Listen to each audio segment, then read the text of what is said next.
this is terrific. Adelaide crowned #1 most beautiful city in the world. Now, that's the whole list, is it? Estonia. What? Somewhere in Estonia is number 2. Tallinn in Estonia is #2. Never heard of it. Portsmouth in Dominica is #3. San Miguel in Mexico, #4. Singapore is #6. Paris is #7. Oh, Sydney is going to be really cut with this.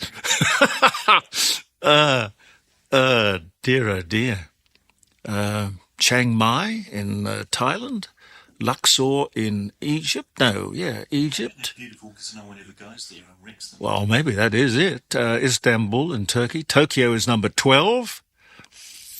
Barcelona in Spain. Where's Florence? Florence is 16th. New York. Oh, they'll be really cut. New York is 18th most beautiful city in the world. And #20, Jaipur. Is that the way you say it? In India is #20. I honestly don't know. The most beautiful city in the world. Sue Vardon AO, JP, Vice President of the Royal Association of Justices in South Australia. You would know. How are you? I'm very well, and I'm so pleased I live in Adelaide. Yes. It's the most beautiful place. It is beautiful, but when you think about it, I don't know. Maybe I'm looking at it through eyes that are taking for granted what somebody would come in and say, wow, this is fantastic.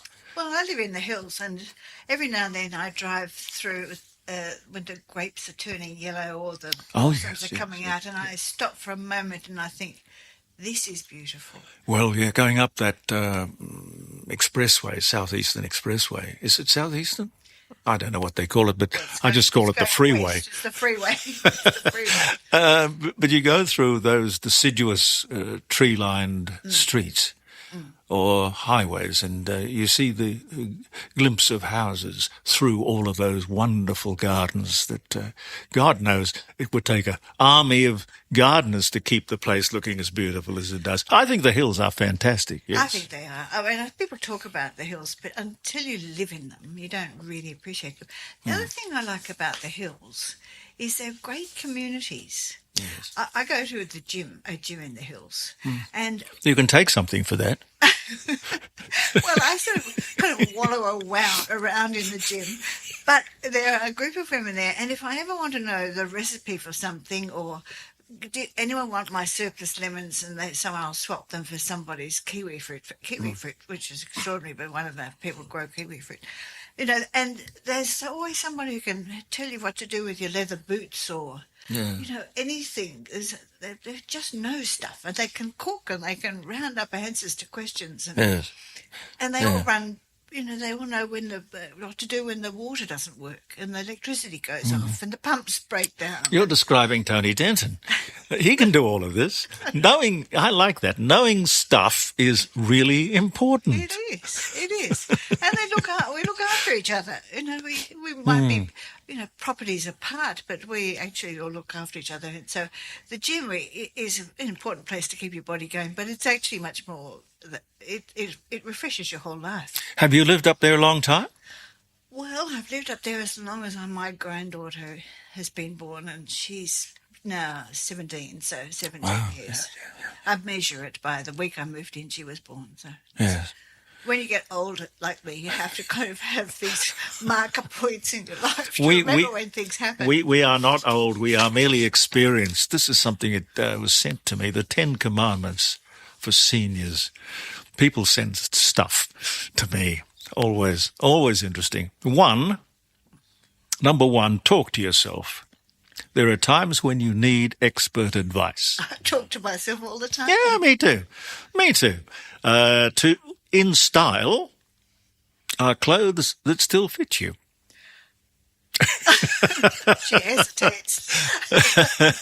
Yes. You don't need anger management. You need people to stop irritating you. That's right. I agree with that one. Number 4 is your people skills are just fine. It's your tolerance for idiots that needs a little work. That's right. I have learned to keep away from people who drive me crazy. Yeah. You don't have to put up with anybody anymore. That's the great beauty of being older. I wanted to talk to you about the public service, but this is going nowhere near the public service. Your people skills, yes. Number 5 is the biggest lie you tell yourself is, I don't need to write that down. I'll remember it. Oh, no, I always write everything down. I live in a world of lists. Yes, I do too. My favourite fountain pen, which I've had for years, and I bring it with me for luck. I don't know what I'd do without my writing stick. On time is when you get there. No, but I'm very punctual. I'm always on time. Yeah, that's good. That's admirable. You've noticed people your age are much older than you are. That is for sure. Isn't that is for true? Sure. Yes. My God. Aging has slowed you down, but it hasn't shut you up. That's right. That's absolutely right. Absolutely right. Look at us too. Yes. Yep. You still haven't learned to act your age, and I hope you never will. Yes. And number 10, finally. One for the road means peeing before you leave the house. Thank you for sharing that with me. But Yes, it's absolutely true. I'm going to keep that. Don't let it go. No, I really like that. Adelaide crowned the number 1 most beautiful city in the world. I wonder if we've got something given to us to pin on the wall, or a cup, or a Yes. mug, in or every house. something. Yeah. Something like that. It is a great thing. When you think what we're being compared with, beautiful cities. Yes. But beauty is not just in the buildings, it's also in the lifestyle, I think. Yeah. And you can drive from here to there, without sitting in long queues. And you can sometimes find a park. And you can often find a park. Yeah. Although I remember when I first came to, and I've got to stop this I remember business because it means you're living in the past, but I can remember when I first came to Adelaide, and I was used to a certain hustle bustle from Sydney. And the thing that amazed me first up was the uncongested roads, if that's the word. They weren't crowded. And everywhere you went, there was at least a half-hour free parking spot. You could park anywhere. Slowly over time, they became 15-minute slots. And then they started to charge you. Then they started to charge you. And then they started to put in the bike lanes and the great big concrete in the middle of the road for no good purpose. So they sort of took the boulevard where everything seemed to flow beautifully, and they've forced the same volume of traffic, more or less, into a smaller area, which makes it look more congested. Is that what they started out to want to achieve? I've got no idea. I don't know, because I think it's madness. Well, they've just done it to my shopping centre. They've taken the lane out and They're always fiddling. Made it look like a village, but it's stopped a whole lot of the poor, the people who have the shops. They haven't got car parks out the front anymore because they've all been taken away, so people aren't stopping to hop into their shops. Well, that was it. I think you could decide where you were going by the availability of a park right out the front. Yep. We are a bit spoiled, though. Yeah, we are. I'm from Sydney too, and there's no memory of such a thing. When did you come over? To the light side. I have to do everything by age. I was 36 and I'm now 76, so that must be 40 years ago. Oh, you're only a spring chicken. Oh, sure. 40 years ago I came, and then I went to Canberra for 8 years, so you have to take 8 out. So 32 years I've lived in Adelaide. Now, what took you to Canberra?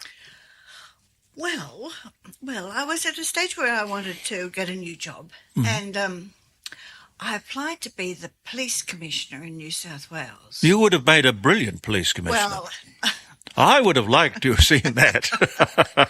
they clearly didn't want me. It was on the front page of the Sydney Morning Herald. They wanted a police officer, but I had been running corrections here, and I said I have a Saturday morning strategy, and that is when I want to change jobs, whatever there is in the paper on Saturday morning. This was in the days when you got jobs in the paper. Yes. Whatever was in the paper, I would apply for it. And Yes. the only job that Saturday was the police commissioner. So I thought, well, I'll give it a go. Yes. And the headhunter that had the job, I should call it something else, research, whatever, headhunter to me, who had that job, said, look, really, they really want a police officer, but I have another little job up my sleeve, and we want someone to put the DSS and the CES together.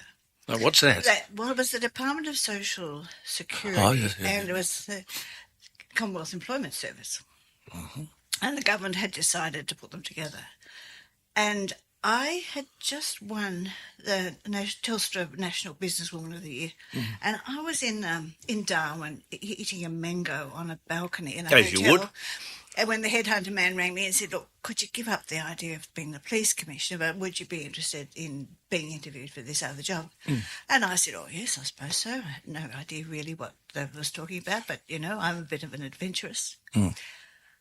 And so I went down, I had an interview in Canberra, and they offered me this job, and they made me make Centrelink with a few thousand other friends. So you were the creator of Centrelink.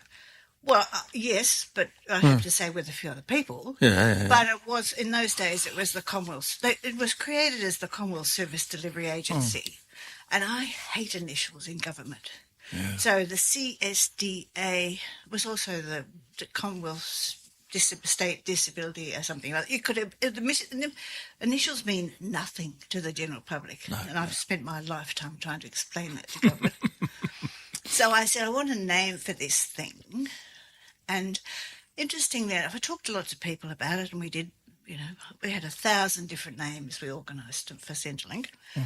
And in the end, we tested, and we liked the notion of a centre that linked other government agencies together. That would be a novelty. Well, yes, that was the goal of it. So I was kind of half interested in it. The name was put to John Howard, who was the Prime Minister, of course, at the time, and he really liked it because he didn't want it.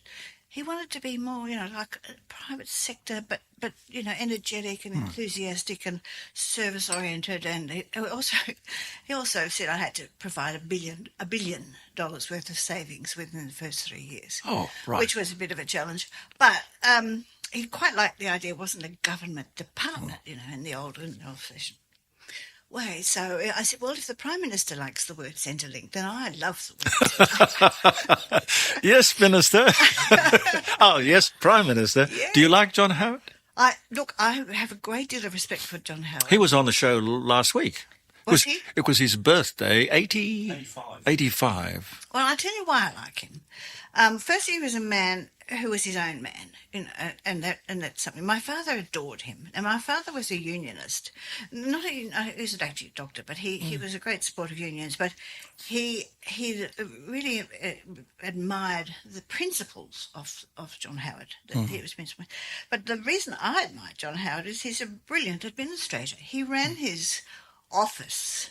Well, he had very good people helping him run his office. He still does. But it was quick turnover. He made decisions, and we could get stuff out of him. I say that properly, in an administrative sense. You get a decision back, and he kept the place rolling. Yeah. Now, you didn't have to make a decision about which way it was rolling. That was for the politicians. But for an administrator like myself, a bureaucrat, to be able to get decisions from the government so you could keep going and keep, this enormous energy of administrative reform happening, it couldn't be stopped. It had to have the wind behind you. That's why I like John Howard. He was a great administrator. He is still probably, but my experience of him was that. Yes, well, he when I say he's got good people around him, Ruth works with him in his Sydney office, and when we rang him originally, we got on because we'd been talking to each other for 40 years, Right. one way or another, and they'd been together when he was Prime Minister, so she's stayed on with him, because I guess when you're a former Prime Minister, you get an office and you get certain other things that you have to make life a little bit easier when people ring you up from Adelaide and pester you, want you to do this, that and the other thing. What was the name of that book that you wrote? Was it Making Things Work? Getting things done. Getting Things Done. Oh, right. Let's get into that. A very popular thing on a program like this is that people say that here in Australia, and I don't know, as I say, where you're listening to this in the world, but you may have the same problem. that we have these different levels of government. And a very popular comment from people is that you've got local government, state government and federal government, far too many bureaucrats and far too much public service and all the rest of it. Are you a believer in streamlining the whole thing? Well, look, I've... Tell me how to get things done. Well, I'll tell you what motivated me. Firstly, I don't ever bother about trying to worry about levels of government because the Commonwealth and the states and local government are like for here forever, as far as I'm concerned. And it's a waste of time trying to make hypothetical thoughts about it. So I deal with reality. Yes. And when I was a young social worker working in the western suburbs of Sydney.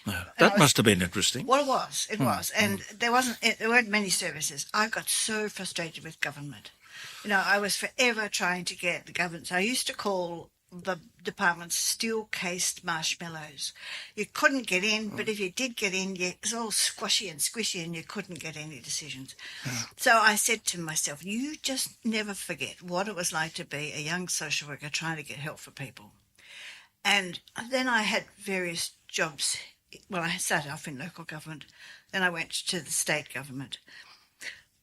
And I realised that there were sort of patterns that have been there forever that need to be shaken up. So I just always concentrated on what is best for the citizen. What is best for the citizen. You always have to look after your minister. And I've worked for 33 ministers, so I'm pretty experienced. Who was the best? Oh, I've had good ones from all parties. Yes. I would have to be very discreet. Yeah, I've had really bad ones from all parties. But most ministers, just to compare on the side, really want to do the right thing. They really want to change. And deep down, they actually care about the citizens that they work for. And often their aspiration for the citizen and the citizen's aspiration for the citizen are the same, but the bureaucracy kind of gets in the way. So I've spent my entire life trying to get the bureaucracy that I work with to walk in the shoes of the citizen. And so I said, look, these are not institutions, these are communities. These are communities of adults who actually can make lots of decisions. You don't have to put boundaries around them and tell them and make them frightened and scared. And you're allowed to let them, make initiatives and improve services. And so the Centrelink that I set up with my thousands of friends was actually a really service-based organisation. Over time, I have to say, when it became much more institutionalised and bureaucratic, it lost its heart. Well, you weren't there. But not the frontline people didn't lose their heart, but the people inside didn't know what they were doing, and none of them had come from a background like me, which was, serving people. Yeah, but how did they get chosen if they really weren't suited? I'd like to talk about that for about 3 hours on another occasion, but people, the values of what you select people for changed. So, I said to someone the other day, don't they ever talk about customers or customer service? And they said, oh, no, Sue, that was what happened when you were there. They don't talk about that anymore. But they've lost a whole lot of skills, like how do you interpret policy and make it happen? But there are good public servants, and I will always be a supporter of the public service, because when you think about it, who's the public service? Teachers, ambulance drivers, police officers, child protection workers, health workers, these are good people. But it's just sometimes higher up in the organisation, there's always a rationing, and sometimes the power to ration goes to people's heads. Does it worry you that the more perhaps we do for people, the more you'll have to do for people? Look, I think there's a shift. I think there's been a shift, and that is people are now saying, how can we help each other through community? Yeah. I mean, a lot of housing is now going into community housing, and lots of support services are being surrounded by them. And I think we talk a lot more about how to make people solve their own problems, be independent. It doesn't mean let them loose on their own. But governments don't have to make decisions for people. People can make decisions for themselves. They just need to have some help. Can I tell you that there are three levels of helping? One is just do it. So governments ought to be able to have computer systems that you can pay your bills on time, easy, just do it. Then there's help me. help me, I don't know what to do. Could you give me somebody I could talk to on the phone who could just A person, perhaps. a person perhaps who could actually help me with this problem. And then there's a third level called relate to me. And that's the thing that concerns me most of all now, because with people who are older and who are disabled, they find negotiating with governments really hard. And there is no case manager. There are bits of case managers, but most people are now having to look for people who can actually be their advocate through the system. And I think the governments have got to find much better ways of working together to make sure that there is one plan that a person is in charge of, instead of having 55 different people telling people what to do and not coordinating. You could do this. Obviously, they haven't and probably won't read your book. But you could do it. I'm surprised they haven't beaten a path to your door. Look, I get asked for advice, but you have to move on, Jeremy. It's the next generation. There are some very good people in the next generation, and you have to let them go. You do your very best that you know how at the time, as you know. That's you give your best. And I've taken an intellectual approach to my work. I've read hard about the best way to do things. And where I've been, I've tried to make things different and put the citizen first in the focus, because I know that there's an alignment between the politicians want the citizens to be first too. I mean, the citizens are people who go and knock on their door in their electoral offices and say that no one's helping me. Well, in the Cordeaux cabinet, you'd be running the whole damn thing. I'd have to tell you that. Thank you very much. Well, if you get to be the Premier, I'll come and join you. I would like that. I'd like that. Who has been the greatest influence on your life? It's funny because I say to people, get someone to support you. All my early bosses were horrible. My first boss, when I applied, said, "We don't want you here. If we had another vote in the council tomorrow, you wouldn't have been appointed. No one here will help you. You have to look after yourself."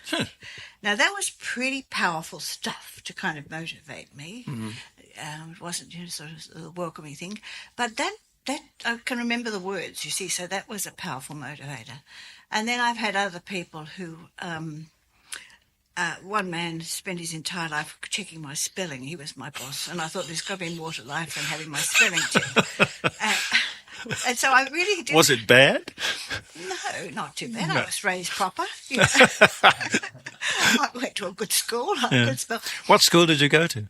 Well, I went to Queenwood in Sydney. Oh, it's a very good school, yeah. Down at Mile Beach. Yeah. And it was lovely. And it was a very powerful school. There was a very strong feminist kind of edge to it. Yeah. Well, Nona had that as well. Yes, of course. Yeah. Women can do anything. And I think that was an influence. So you have to go right the way back to say your headmistress was a powerful interest. Yeah. Because there was no concession. You had to achieve. But things, when those schools were formed, they were usually put together by a very powerful personality, a very powerful woman, probably of my grandmother's era. Now, I think back, because she ran our house, and she was a very strong, powerful personality. Now, you look at women today, you don't sort of see that sort of iron fist in the velvet glove, the subtlety that a woman who really did run the joint, but was quite happy to let somebody else think that he did. But these women were... These were strong women. Two women who set up Queenwood were certainly very powerful in their own right. Do we still have women like that? I'm sure we do. We have you. Yeah, but I'm just sit at home. But I'm a good JP. I like doing that, and I like advising people now, particularly older people, on the three things that you have to have in your life. A will, an enduring power of attorney, and an advanced care directive. And so my mission in advanced care directive. Yes, and my mission in life is to get to as many old people, not just mine, to make sure that everybody has one of those while they have still got their minds, while they still can make decisions for themselves. Because the Age Financing Authority discovered to their horror that most decisions about old people's future was made in the hospital car park. Oh. So that surprised the economists. They had no idea. So I said, no more car park decisions. Let people take control of the rest of their lives. So I'm on a bit of a mission now to make sure everybody has those three. Yep. One thing that worries me is sort of, there's this sort of anti-discrimination stuff that goes on all the time. And I was talking this morning about this idea that the AFL, and I know nothing about football, but they have announced that they intend to influence the commentators who call the matches, if that's the right expression. There has to be more diversity among those commentators or presenters. Now, they've obviously got the power to dictate to the radio stations that you have to get, I don't know what they want. Do they want black commentators? Do they want women commentators? Do they want gay commentators? But there's a lot of this stuff to see to it that everyone is included, unless you're old. That is the worst sort of discrimination, and I see it everywhere, and it seems to be tolerated. Well, do you know the people I feel for most of all are the people who are still on unemployment benefits, who are, at the 48 to 60 range. And they try really hard to get work, and they get knocked back and knocked back and knocked back and knocked back. And my heart bleeds for them. Will you come back and see me again? Anytime, Jeremy. I'd love you to. It was rather fun. No, you can do a program like this just so beautifully. You've got this wonderful thing that Tony and I call real life experience. Thank you for coming. Thank you for having me. The wonderful Sue Vardon, ladies and gentlemen.